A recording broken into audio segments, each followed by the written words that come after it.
If your hair has been stuck lately or just seems to be growing really slow, and I'm talking Wally the snail slow, you thought you would hit that 10.5, but it's over 2 months now and it's not even there. Well sis, I'm glad you clicked on this video because in today's video you'll discover 5 groundbreaking, highly effective tips that will help you to tap into your hair's natural hair growth rate slash potential. Let's go.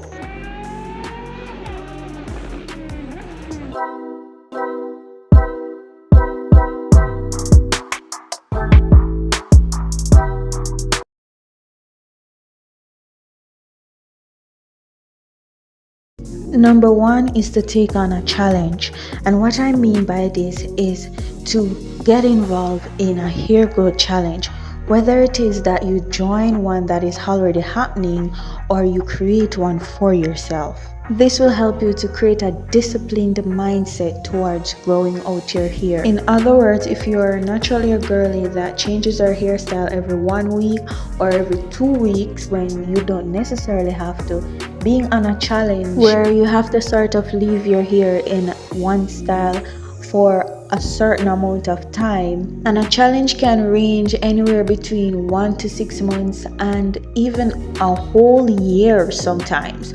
So this is really good to give your hair that break from manipulation and to be able to see its full capabilities. At the moment I'm doing a 6 months one, so if you are interested to join, feel free to do so. Hair growth challenges are particularly beneficial in growing longer hair because, as I mentioned, less manipulation. But it's not just the fact that you're leaving your hair alone for a long time without touching it.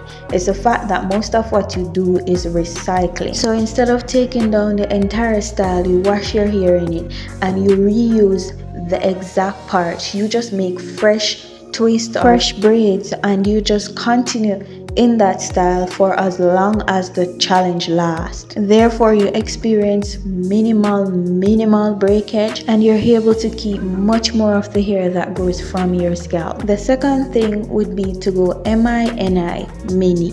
Chunkier hairstyles are great and no doubt they can help you to achieve your hair goals. But the downside to them is that they don't last as long. So you'll find yourself having to redo your hair, refresh your hair a little bit more often than you would need to if you were to do mini styles, mini twist, mini braids. And it's a downside because more manipulation allows more opportunities for your hair to break. But like I said, you can still achieve your hair goals with chunkier styles, but it just won't be as fast, and I'm telling you this from experience. This is why people like Curl Code, Hethriel, Toriana Stewart, Holly Thyre, and even indigenous strands love to do mini styles so often, and you can see that they achieve so much results from it because, as I'm telling you guys, mini just allows for less manipulation. Unlike chunkier styles that you probably would have to take down 2 weeks to a month, with mini you can chance going up to 6 weeks at a time. You can chance going longer, and tangles are much easier to get out with your finger, which also will help you to minimize the use of a comb. This brings us to the next step, which is to choose long term.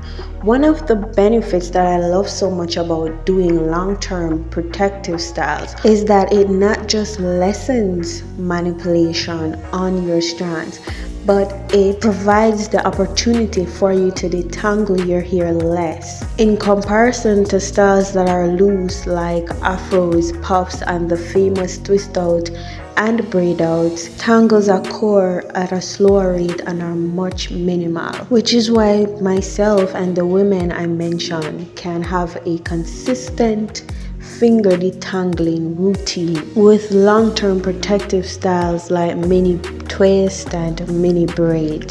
I'm not sure if I've mentioned this to you guys before, but I've been natural for 7 years, and in my first year of being natural I hardly saw any progress with my hair because I was mainly doing styles like puffs, and I was doing a bit of twisted styles, but it was mostly like chunky twist.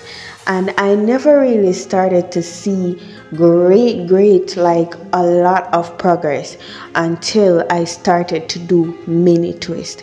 And these are some pictures of my mini twist journey back then before I had to take a break, because as I say all the time, mini twist takes a lot of time. It takes time to install and it sure takes time to take down. However, I can really vouch for mini twist. It is a great style if you are able to do it, and if you maintain it properly and make sure that you're doing the right things throughout your style. I can tell you that you will most definitely achieve results with this style. I've never tried mini braids, but I've seen YouTubers like Ethereal as well as No More Lies tried and received a lot of progress from it.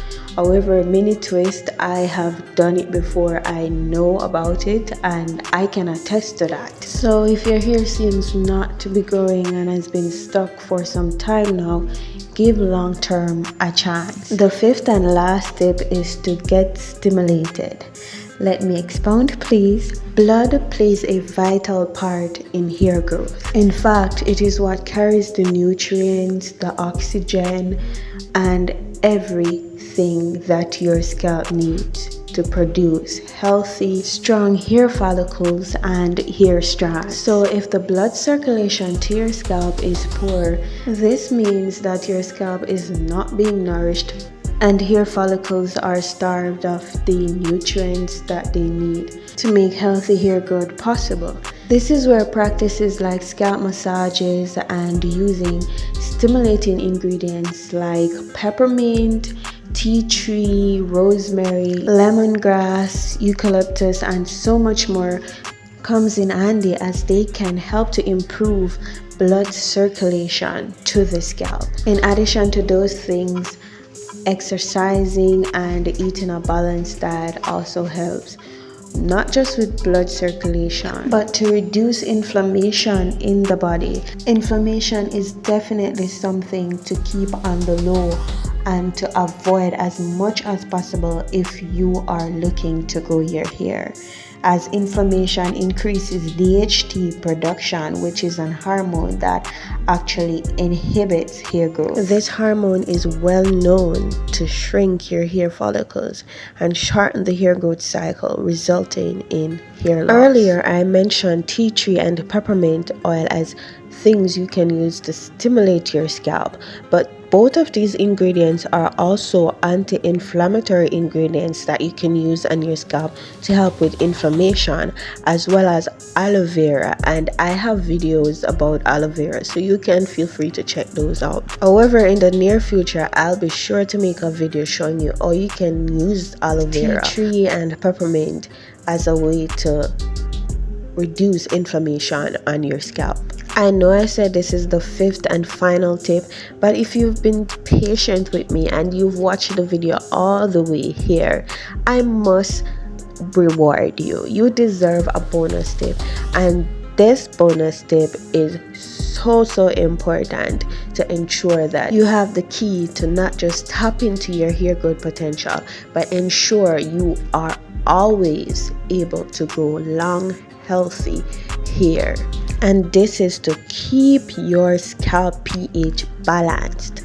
Imbalanced scalp pH can cause overproduction of sebum, which can bring on things like dandruff and seborrheic dermatitis. In addition to that, it can lead to weaker, more brittle hair growth that is much more prone to breakage and premature shedding. Three well-known and popular ingredients that has the ability to balance out the scalp pH are aloe vera, lemon, and apple cider vinegar. So be sure to incorporate these three ingredients into your scalp care routine to keep your scalp pH balanced and to create a healthy environment for healthy hair growth.